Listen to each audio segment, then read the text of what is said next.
couple of brief words about me.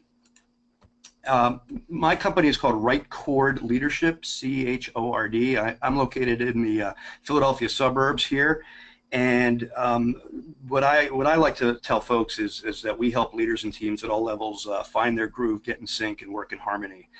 And you know, if you notice some musical language baked into the brand of the company, it's because, as Sarah mentioned a moment ago, in addition to my consulting and teaching work, I'm also a professional musician. Typically, I would ask, if this was a live audience, I would ask you how many of you, you know, played an instrument, or even not necessarily professionally, but you know, sang or played an instrument. I'm sure, you know, a number of you out there listening probably do. This is me over the years doing my thing here, over about a 35-year musical career. I share this somewhat embarrassing photo of me from my freshman year at Rutgers. I think it was 1986 or 1987, something like that. The reason I'm talking about my experience as a musician is because it has some relevance to what we're going to be talking about tonight.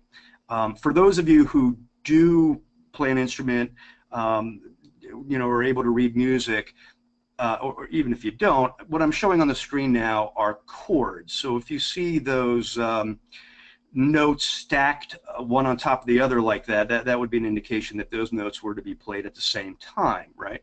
And what I sort of realized many years ago was, just as some chords can be very harmonious and very pleasing and very beautiful, some chords can of course be very dissonant and very harsh to the ear. And it occurred to me that people and teams are a lot the same way, right? I mean, we've all been on teams where, you know, the chords we're playing collectively are very harmonious and collaborative, and it's very enjoyable to be on teams like that. And of course, we've also had the opposite experience, being on teams where the chords we're playing are very, you know, very toxic and dysfunctional. So one of the questions I always ask of my clients is, you know, what chords are you playing?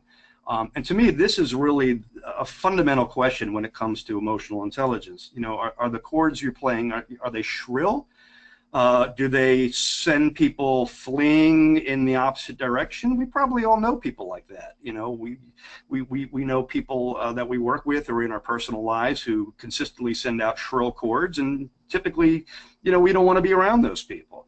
On the other hand, you know, folks that send out what I call swinging chords, you know, being a jazz musician by trade, we always talk about swinging. You know, swing is sort of an indefinable characteristic of jazz music. It's sort of when things are just in lockstep. You know, the instruments are aligned, they're on the same page, and they're setting up a really undeniable groove. And when a band is swinging, you know, people nod their heads and they snap their fingers and they tap their feet. And just like a jazz band can be swinging, I think any team can be swinging if the members of the team are in alignment and are clear on their goals and their mission. So just something to keep in mind there.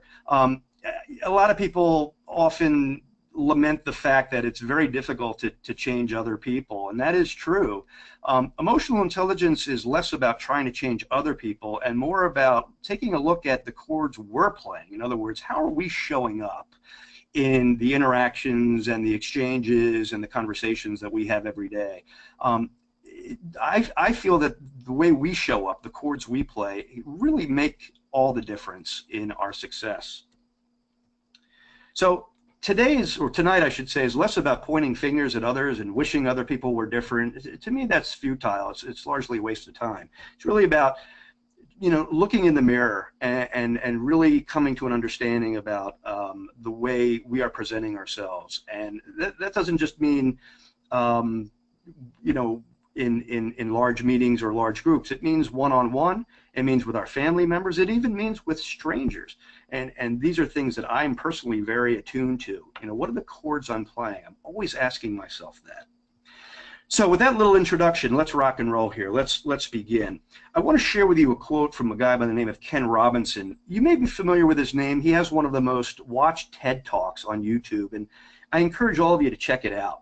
In his book, Out of Our Minds, he wrote a rather provocative statement. And what he said is, in our time, we have released a totally new social force, a stream of change so accelerated that it influences our sense of time, revolutionizes the tempo of daily life, and affects the very way we feel the world around us. And I think he's dead on.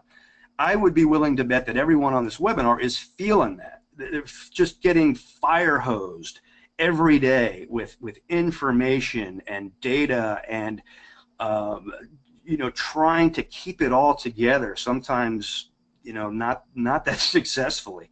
And, you know, it's this rate and pace of change is affecting every endeavor, every aspect of human initiative, you know, from medicine to business to finance to education. There's no aspect of human endeavor that hasn't been touched by this immense rate and scale of change. And so I like to share a couple of statistics here with you. If you have an iPhone, and many of us do, it likely has more computing power than was available on the planet in 1940. It was really remarkable to think that in your pocket you're holding a device that has more computing power than was available on Earth only a few short decades ago. Here's another statistic to kind of put this in perspective.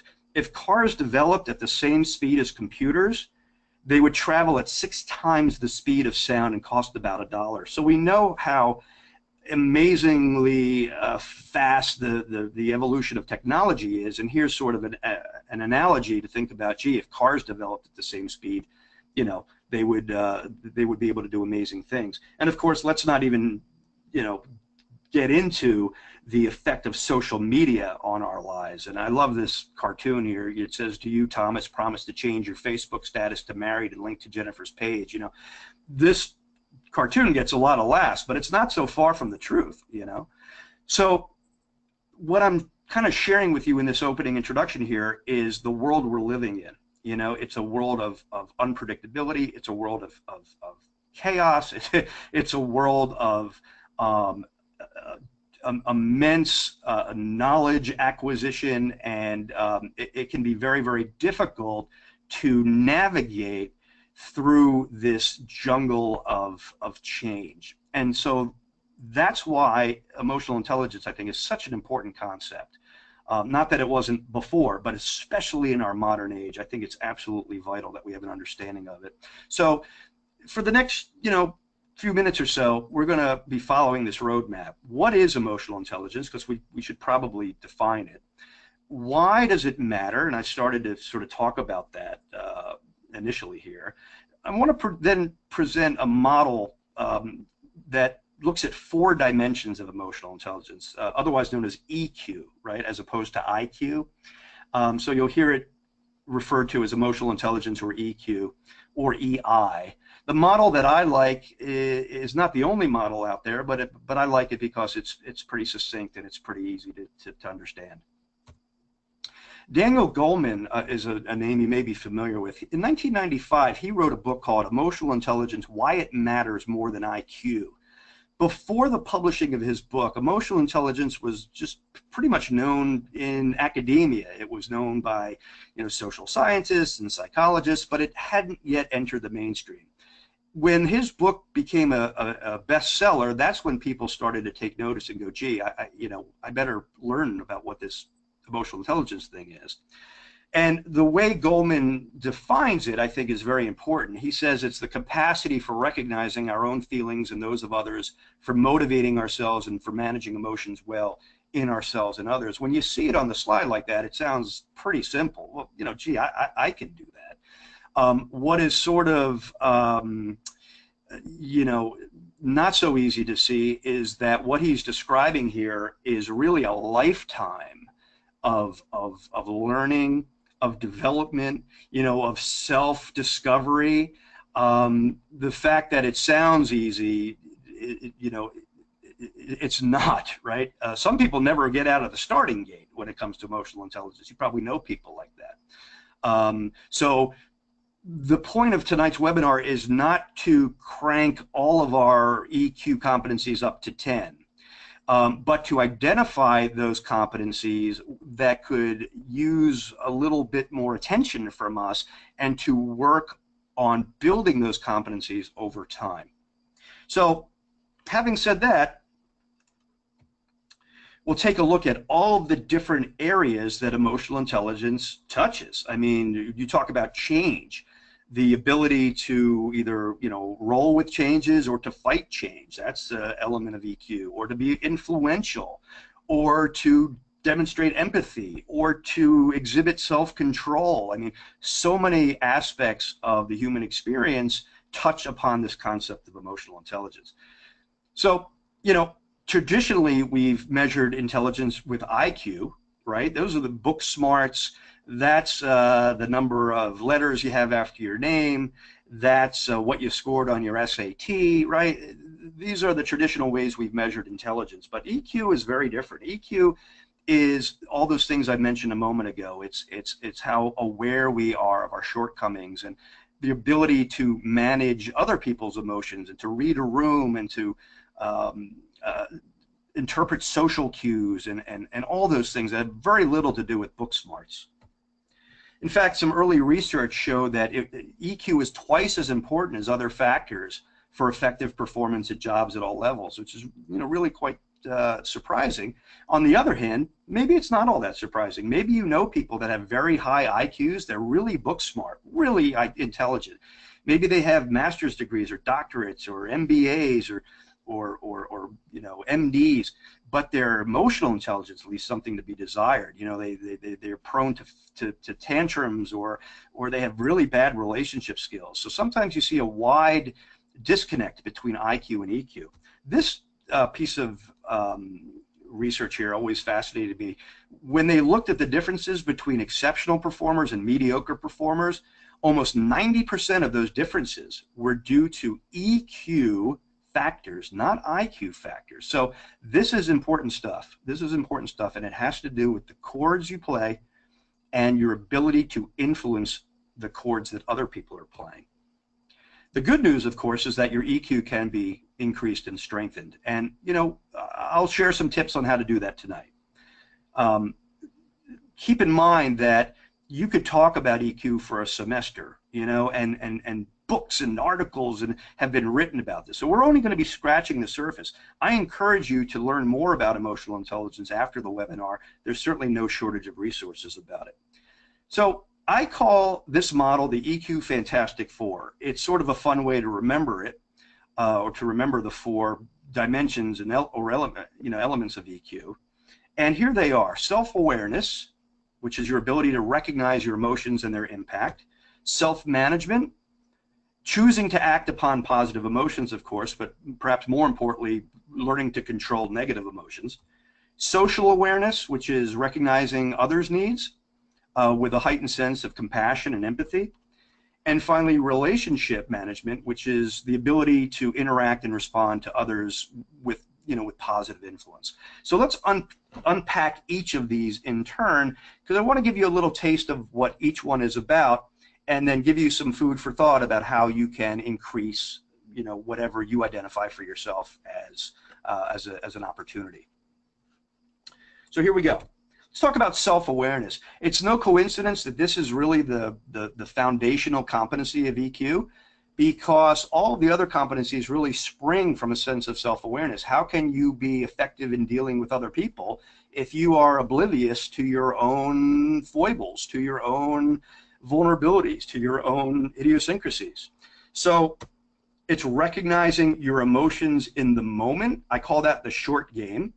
But it's more than that. It's also recognizing what makes you you. It's having a deep understanding of your strengths and weaknesses, your hot buttons, your motivators. I call that the long game. So we got the short game and the long game. It's also being conscious of the assumptions that you bring to the table and the preconceptions that you might have about ourselves and others. So again, self-awareness is about just that. It's about being aware of your emotional state in the moment, in the present, but it's also what kind of person do you want to be? What kind of legacy do you want to leave? What kind of chords do you want to play? All right, so let's talk about this in a little more depth. The short game is, an easy metaphor to think about is when you go to the airport and, they do the body scan on you.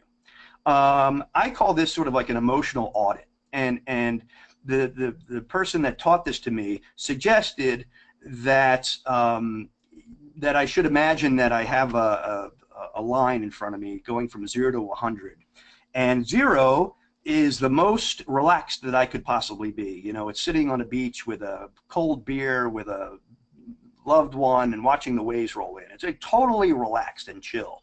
And 100 is the most stressed you could possibly be. You know, it's jumping out of an airplane and realizing that you forgot your parachute, you know, on the plane. And 50 is sort of a, you know, middle ground. And so when I do live workshops, I actually go around the room and I ask everyone in the room to come up with a number immediately, instantly, in the moment, based on that, you know, that scale that I just gave you. And sometimes people are a 5 or a 10 or a 40. Some people are really stressed out. They're a 70 or an 80. And I ask them, how did you derive that number? In other words, if you didn't just make up that number, and I assume that they didn't, tell me about the internal process that you went through to come up with that number. And people will say, well, you know, I kind of went through what's on my agenda and what my day looks like. And, you know, I was able to kind of connect the dots and come up with a number. And what I say in response is, that's a really healthy exercise to do, maybe 2, 3, 4 times a day. Maybe once in the morning, once in the afternoon, and once in the evening. You know, to truly discipline yourself, to check in with your internal emotional state and ask yourself, where am I right now on that line? Am I at a 10, a 15, or a 20? Let's say you had a really bitter argument with your boss or with a coworker. It's helpful to check in with yourself and say, you know what? I'm at like an 85 right now. I better, you know, take some action here, or else I'm going to be unproductive for the rest of the day. So putting that number on your radar is one aspect of self-awareness that can be very, very helpful, especially helpful after you experience something that's very stressful, because as I'm going to get into, when we are stressing out, we're hardly ever at our best. Now, as far as the long game goes, what I talked about, which is, you know, what makes you you, you know, as a musician, I like to reference musical sources and different musicians. And so Louis Armstrong, a famous jazz musician, once said, you know, you blows who you is, you know, and I don't do a very good Louis Armstrong impression, but what he meant by that was, you know, what comes out through your horn is a reflection of you. It's a reflection of your spirit, your essence. You know, you blows who you is. I just love that quote. A more recent example for all you classic rockers out there would be a famous album that came out in the mid-70s by The Who. You know, and The Who asked a very existential question, right? Who are you? To me, that's it, man. That's what it's all about. To extrapolate on that question, who are you? What do you stand for? What are your values? What kind of legacy do you want to leave behind? What do you want people to say about you when you're not in the room? You know, this is the kind of stuff that I think about when I think about self-awareness. So I'm going to give you 7 questions for boosting self-awareness. You'll get these slides, so you don't have to necessarily write these down, but I find these questions very, very provocative and very helpful at getting me focused on those things that really matter and raising my self-awareness about the kind of person I want to be. So here we go. Number 1, where am I? I don't mean physically, I mean emotionally. Well, I guess physically as well, but not physically like I'm here in my office. I mean physically in terms of what kind of shape am I in? You know what I mean? Am I a fit person that feels good about the skin I'm in, or am I somebody who maybe has bad eating habits, right? Where am I at financially? Am I in a sound financial position where I can provide for my family? And where am I at spiritually? I don't necessarily mean religiously, but I mean, you know, what's my connection to the world around me? Sometimes we have to step back and take stock of these really, really important questions. The second question is, what do I need to leave behind? In other words, sometimes we have an anchor around our ankle that's holding us back from being the very best person we can be. And it's important when we think about self-awareness to reflect on what are some old or useless things, or maybe old and useless people, that we need to leave behind and make room for new stuff in our lives. In other words, what are some weights around our ankles that may be holding us back? from self-actualization, you know, from fulfilling, from a truly fulfilling life. Number 3, who do I want to be? I've mentioned the cords metaphor. Another way to think about that is the wake that a boat leaves behind it in a lake. If you've ever seen a speedboat leave a wake behind it, it's a very powerful metaphor, because every moment of every day we're leaving a wake behind us. And I don't want to get too new agey on you, you know, but it's kind of worth thinking about. When you have a conversation with your significant other, when you have an exchange with a customer, when you have a conversation with a stranger, what kind of wake are you leaving behind? You know, what kind of residue, you know, is being left behind once you all go your separate ways? That's a really important thing to be thinking about. You know, what kind of person do you want to be? And especially if you're a parent, what kind of parent do you want to be? What kind of role model do you want to be? All of those questions are sort of captured in question number 3. Question number 4, where might there be room for growth?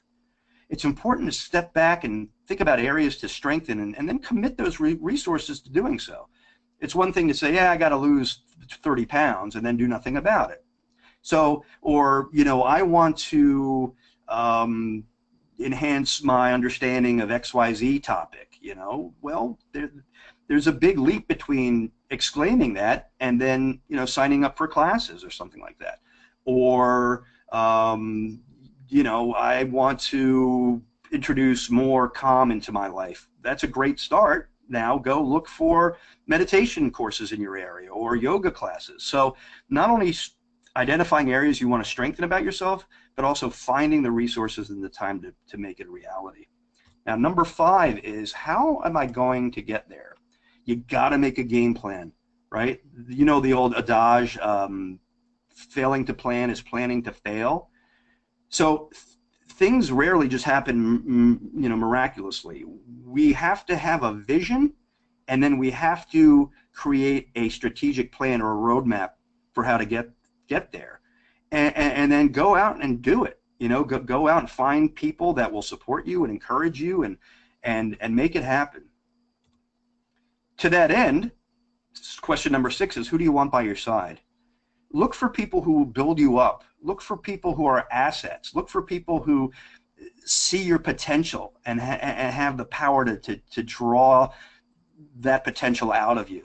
It sort of connects to number 2. Sometimes it's painful sometimes, but sometimes we have to come to the realization that somebody is no longer an asset for us. Somebody is no longer of value for us, and that sometimes we have to make the painful decision to let them go.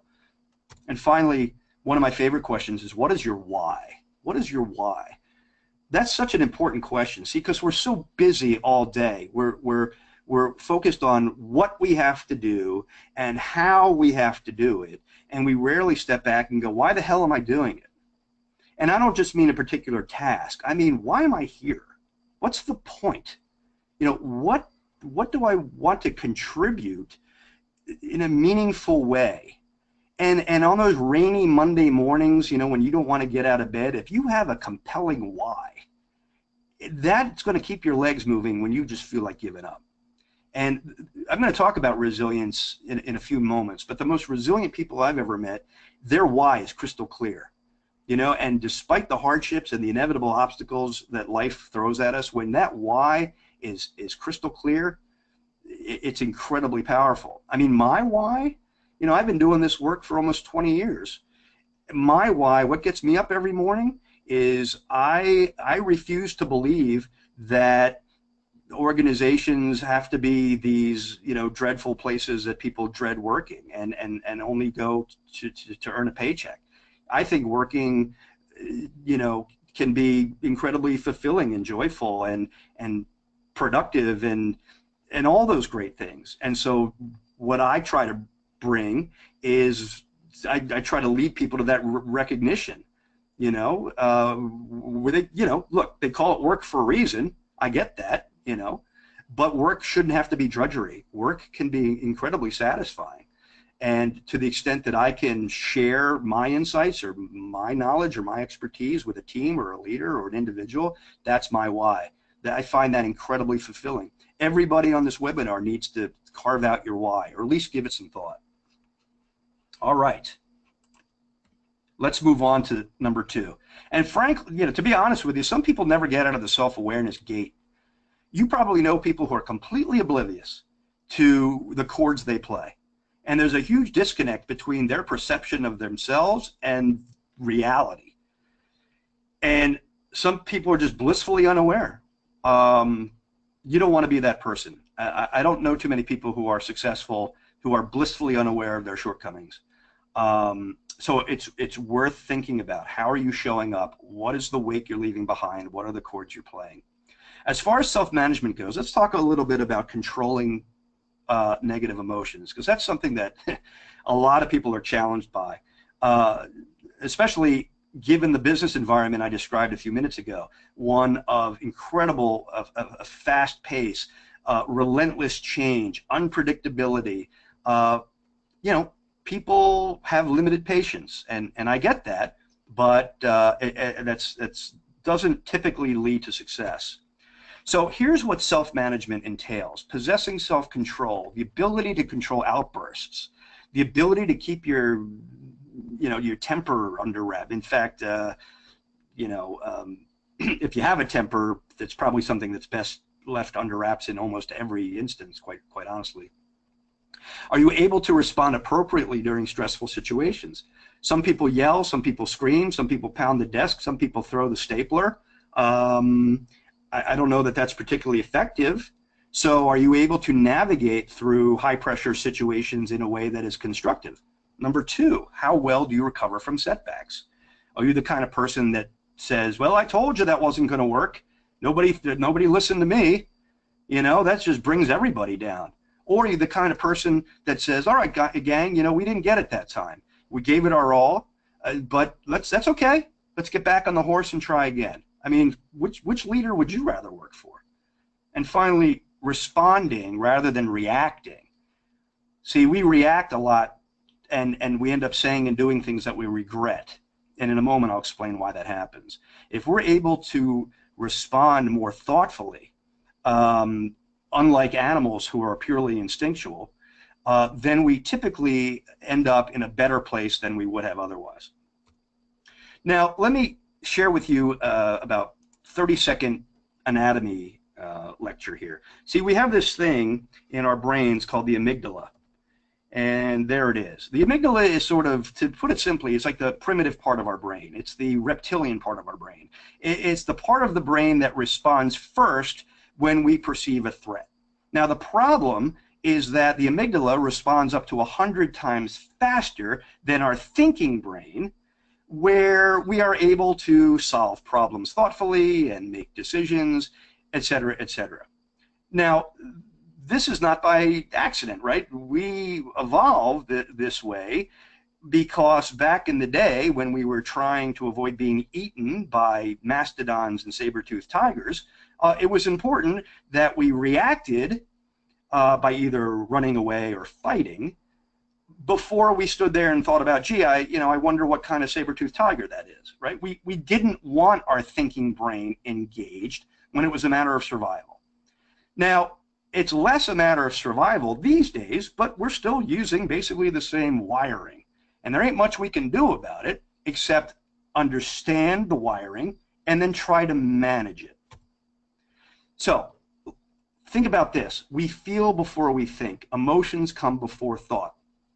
And we're all wired that way. So what do we do about it? Well, one of the things we have to do is be aware of this phenomenon called the amygdala hijack.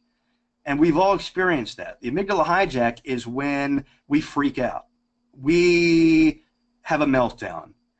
Our amygdala is reacting with a fight or flight response, and what's really required in that moment is a more thoughtful response.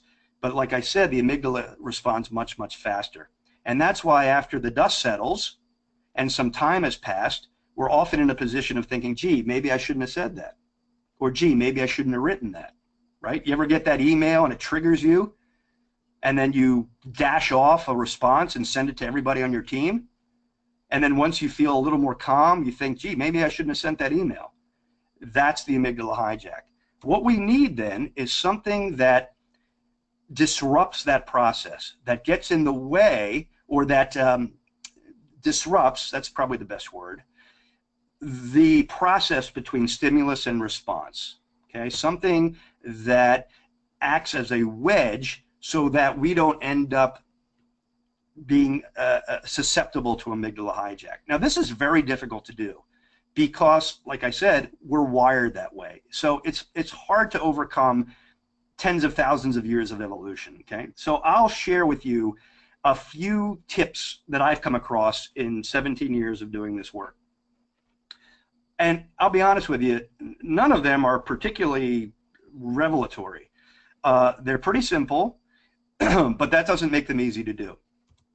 Okay. Now, the first thing I would suggest is that everybody has their IT department install something like this on your email server, so that it gives you an opportunity to think before you send something that might compromise your career. Now, short of that, here are some other ideas.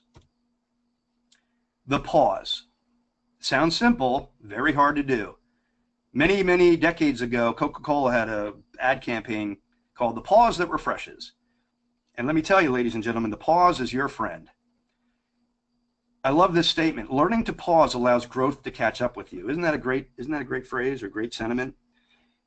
Now, I don't mean literally hit the pause button. I mean metaphorically.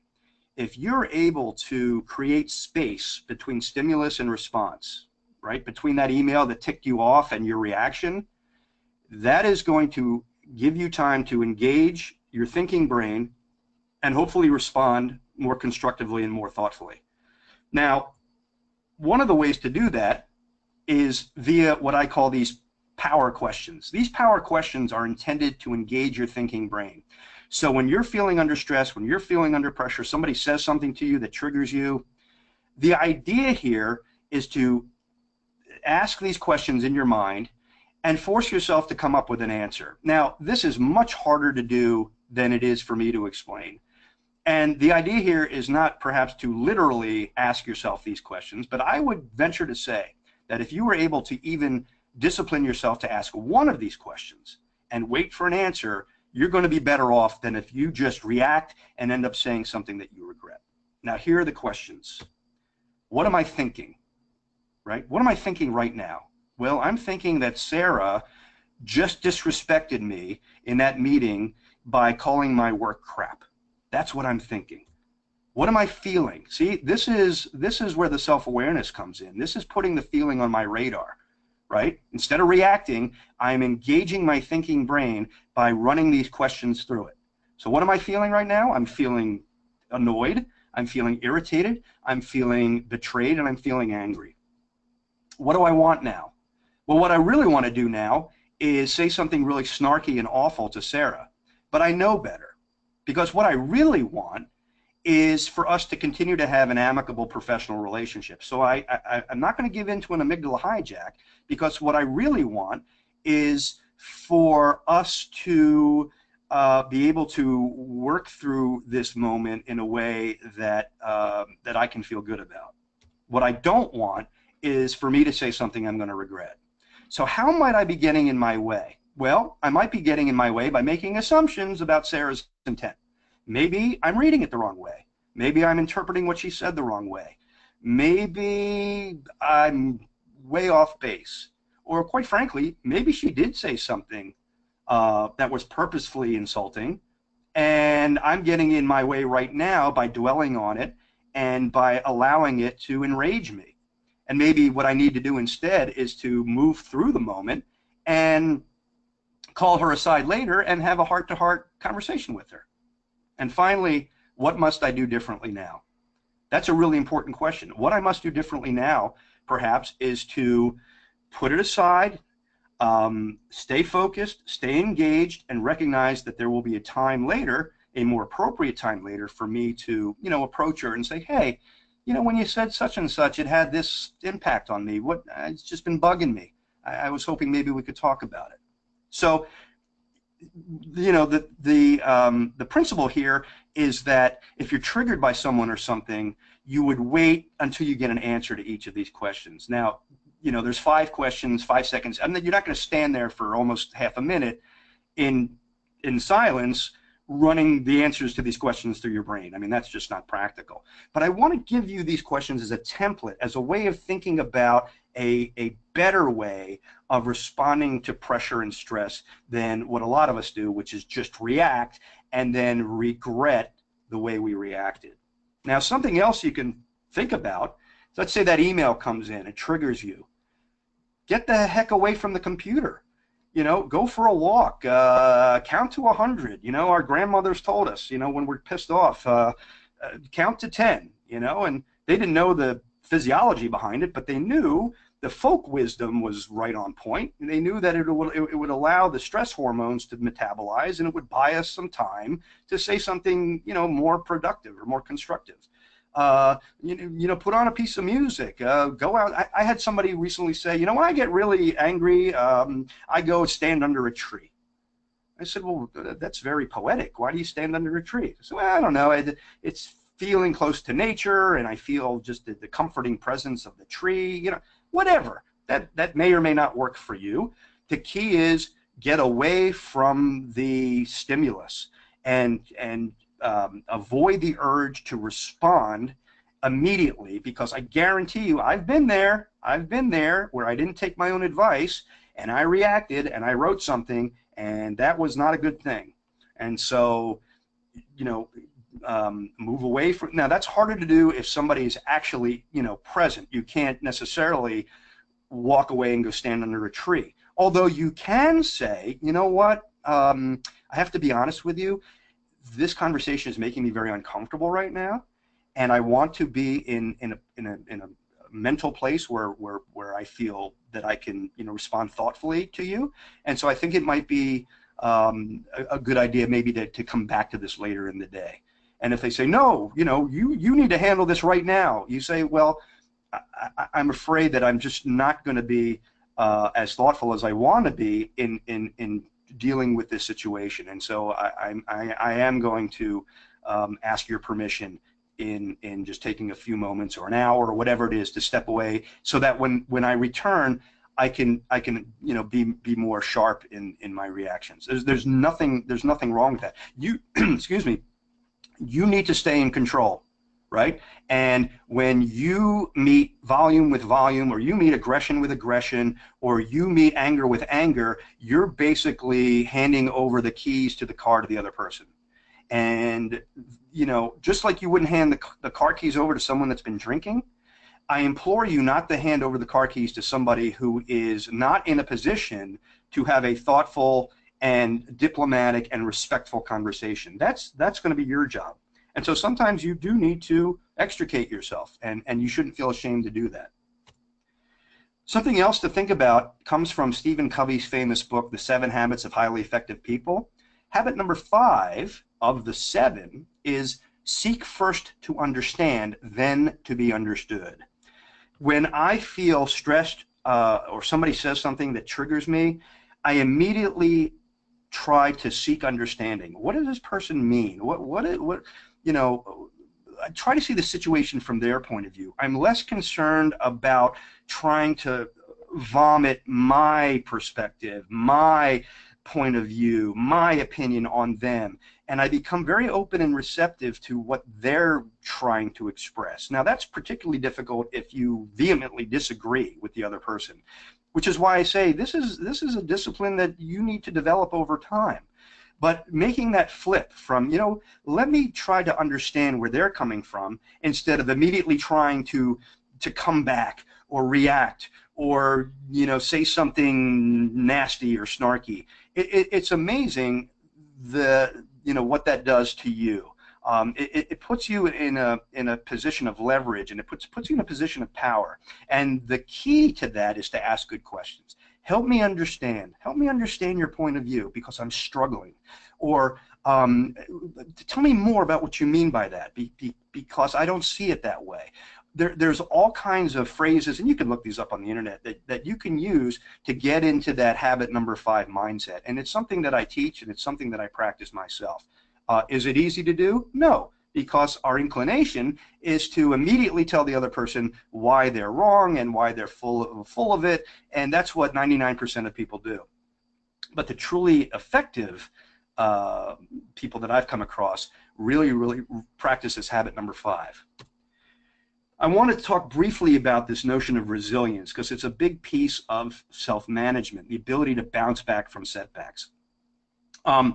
Woody Allen said, if you want to make God laugh, tell him about your plans. And ain't that the truth, right? I mean, all the strategizing and all the planning and all the forecasting often goes right down the tubes because that's just the way life is, you know? I was going to show you a video, but because of the time, I'm simply going to recommend that you find this video. And his name is, isn't that hilarious? His name eludes me at the moment. Hold on one sec. Looking at this excited, grinning birthday boy, it's hard to imagine Dan Caro. That's it. Dan Caro. There we go. Check out his. Check him out on YouTube or Google him. DANCARO. Dan Caro. When Dan was a kid, he had a very unfortunate and tragic and awful accident where he was almost burned to death. And he survived, but his parents wished that he had died at the time because of the agony that he was going through. And he had multiple surgeries, and you get the idea. And what he says in this video that I would play for you if I had more time is, and he actually lost his hands. Like, he has no hands because they got burned up. I mean, it's just awful. Why I use him as a model of resilience is because he says in the video, what does any no-handed kid do? You learn to play the drums. And he found a way to attach drumsticks to his limbs and became a professional drummer and is quite good at the drums. And now he plays, he's also become a motivational speaker, but he plays the drums, and it's a phenomenal example of someone who was dealt a really crappy hand in life, but had the fortitude and the tenacity and the resilience to bounce back and to make something of himself. And so I use Dan Caro. He's like a hero of mine. One of the reasons is, of course, he's a musician like me. But he, I mean, boy, you talk about resilience. When I thought about Dan Caro and what makes him special, or what makes any resilient individual special, I came up with a couple ideas that I'd like to share with you. The first is that resilient people think about adversity differently than a lot of us. They don't think of adversity as something that's interrupting what ought to be a perfect life. Like, how dare adversity rear its ugly head in what should be, you know, a flawless, seamless life. No. They look at adversity, or they view adversity as an inevitable part of life, as challenges to overcome, something to learn from and move on from. They realize that adversity is inevitable. And to go back to the chords metaphor, what kind of chords are you going to play when you're ultimately faced with adversity? Now, God forbid it should be as horrible as what Dan Caro faced. But we all face adversity every day. And when we come to frame adversity or think about adversity as an inevitability, as opposed to something that is disrupting what we deserve, you know, this wonderful life we deserve, then we have a totally different way of managing through it. And we learn from it. Maybe we teach those lessons to our children, and we move on, always growing and always learning. Something else that resilient people do is they identify these so-called icebergs that are deeply held beliefs and assumptions that can sabotage their thinking. Like, you know, we all have these little voices in our heads that tell us we're not smart enough, or we're not pretty enough, or we're not handsome enough, or we're not experienced enough, and the list goes on and on and on. And resilient people are able to identify those assumptions and beliefs that are holding them back and confront that little voice and say, you know, the hell with you, basically. I'm not going to let, you know, I'm not going to let you keep me from being the person that I know I can be. Now, sometimes that voice is the voice of a teacher or a parent or a relative or a minister or a rabbi. So it's important to recognize the origin of that voice and push through it and to ask yourself, is there any merit to that voice?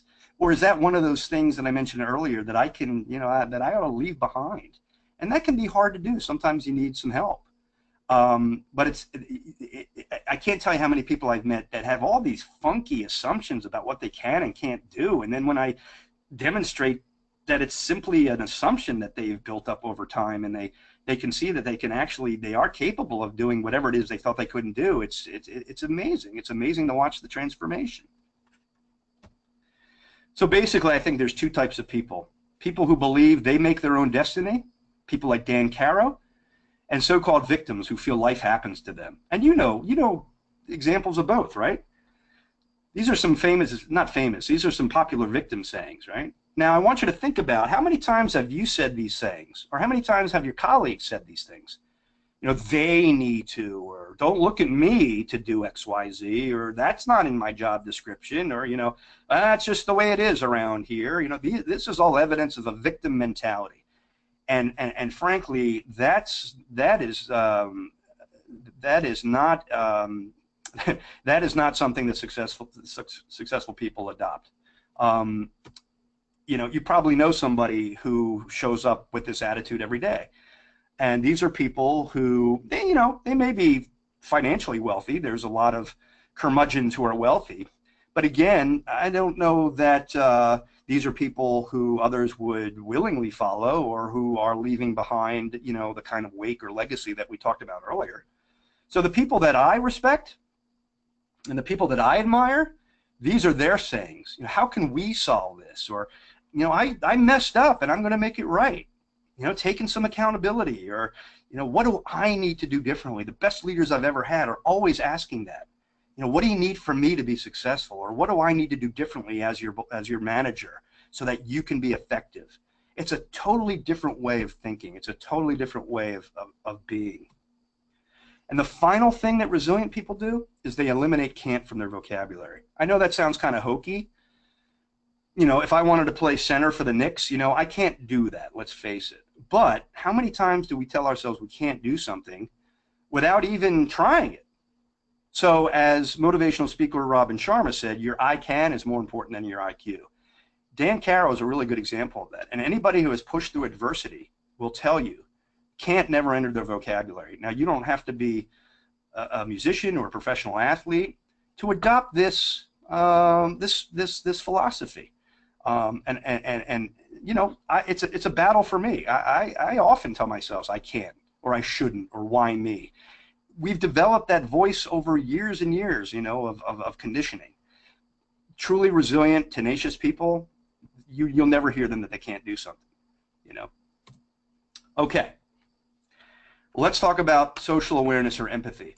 That's the third dimension of EQ. So we've talked about self-awareness, we've talked about self-management, amygdala hijack, resiliency. We're going to talk about empathy. Empathy or social awareness, it's about considering others' feelings in addition to yours. It's about striving to listen to and understand another person's perspective, even if you don't agree. And it's about thinking about whether you're a giver or a taker. There was a book that came out a couple years ago called Give and Take that basically divided people into two categories: people who give, people who take, and I guess there was a third, people who give and take. I bet you can identify people right now in your life who are givers. They give of their time, they give of their support, they give of their resources. And you also know takers. All they do is take, take, take. Which do you want to be? Do you want to be a giver or a taker?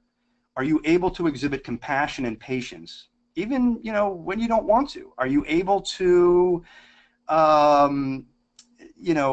strive to understand another person's perspective, even if you are convinced they're wrong? That is really hard to do, but highly emotionally intelligent people are able to do it. I want to share with you a quick metaphor here of this book we've all written. All of you on this webinar have written this book, my autobiography. And in the pages of that autobiography, all the things that make you you, right? Here's my autobiography, right? Ha, ha, ha.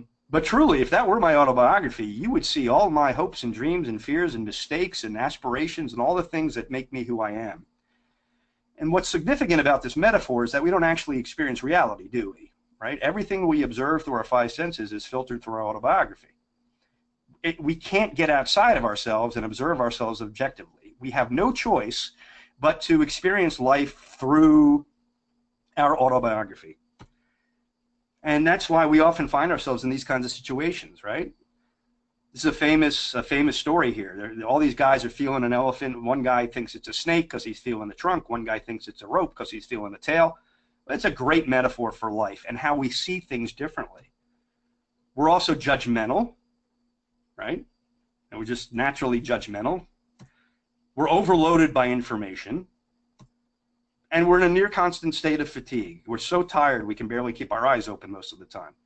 So when you add in the fact that we're operating from very different autobiographies, and you add in the fact that we're judgmental creatures, we're perpetually exhausted, and we're overloaded with information, it's no wonder that we often find ourselves at odds with other human beings. So we may find ourselves in this kind of situation, or, you know, here's a variation on a theme here, right? Yay, a boat. Yay, land. You know, these are the kind of conflicts we face every day. So here's one takeaway that I want to leave you with regard to empathy. You can start doing this immediately, and that's being careful of these so-called killer phrases. Killer phrases are ideas that we say that kill ideas dead. Somebody offers an idea to us, and right away we say, that'll never work, or we tried that before, or we don't have money for it, or any one of 100 things that we say that squash an idea. Now, not only do killer ideas kill ideas dead, they kill morale dead, they kill trust dead. Now, history is full of these so-called killer phrases, right? Who the heck, well, it wasn't heck, who the blank wants to hear actors talk? Harry Warner said that in 1927 when the technology for, sound in films, he didn't see the potential of it because they were used to silent films. Or we don't like their sound, and guitar music is on the way out, said the recording executive turning down the Beatles in 1962, right? So I have a few more of these, but you get the idea. So here's what I'm going to suggest. I'm going to suggest that we remember that had we paid attention to killer phrases, we'd still be using these mobile phones. We'd still be using these tablets, and when we were bored at work, we'd still be doing this. So we've come a long way, right? The history of progress and innovation is one of people overcoming or ignoring killer phrases, which is what I'm going to say to you all on the webinar. If you want to increase your social awareness, your sense of empathy, be careful of the killer phrases. And rather than looking for what's wrong with an idea, start by looking for what's potentially right with an idea. These on the screen right now, stay attuned to when they come out of your mouth or the mouth of your colleagues, because they will shut down ideas, and they will shut down innovation, and they will shut down creativity.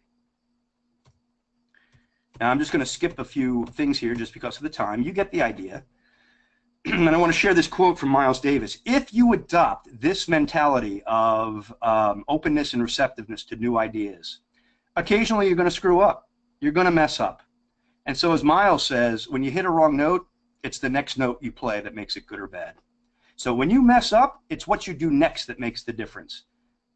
Do you learn from your mistake? Do you go back and apologize to that person? Do you try to set things right?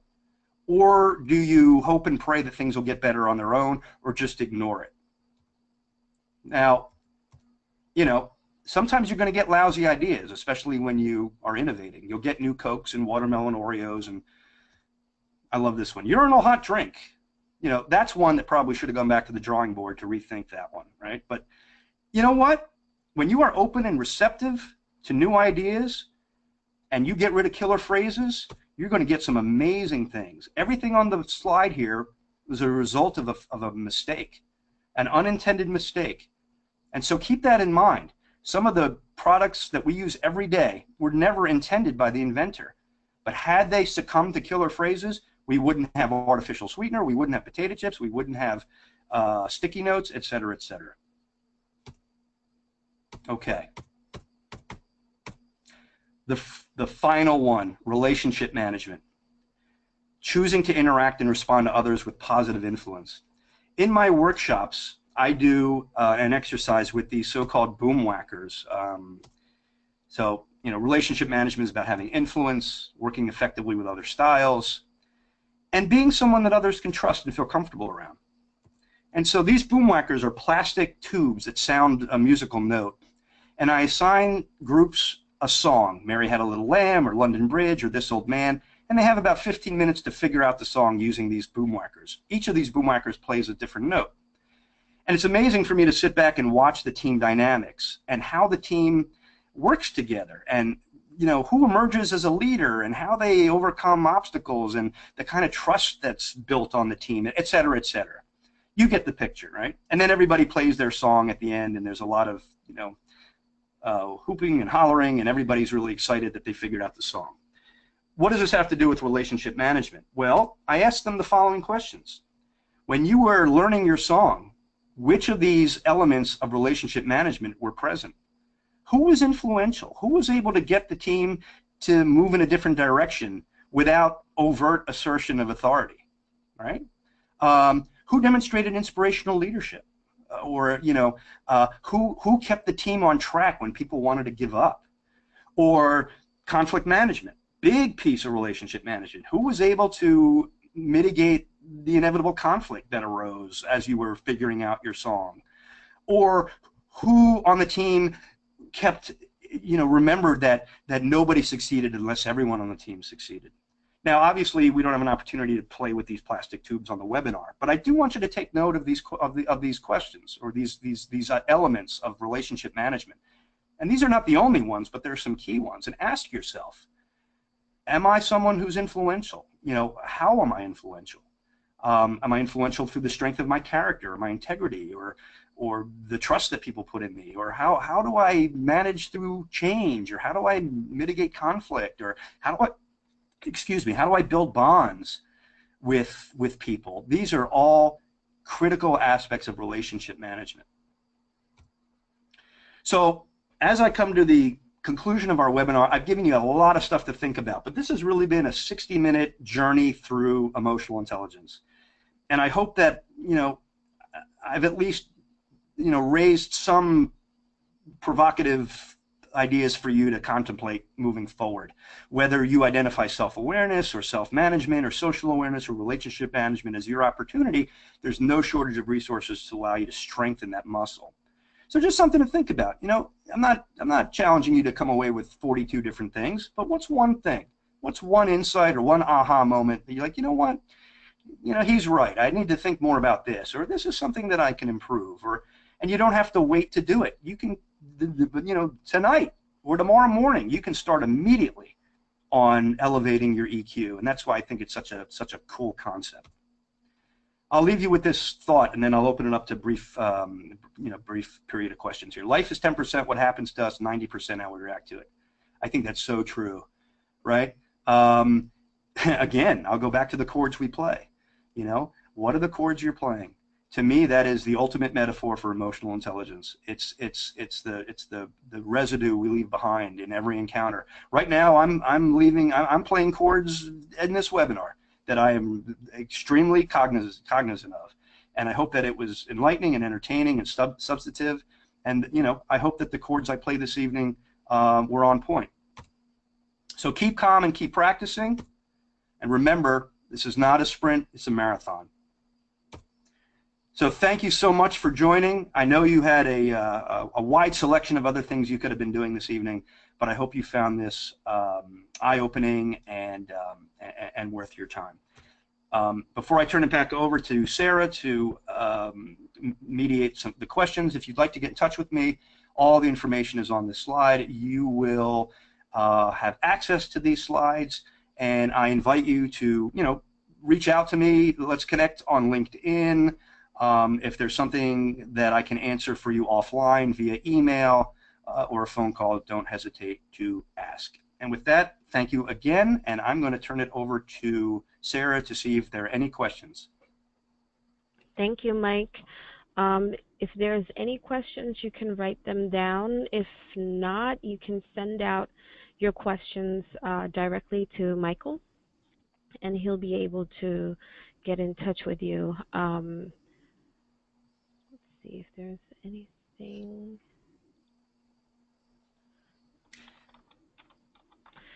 And I understand. Yeah, if you're feeling like you just got fire hosed, I get it. And you need some time to process.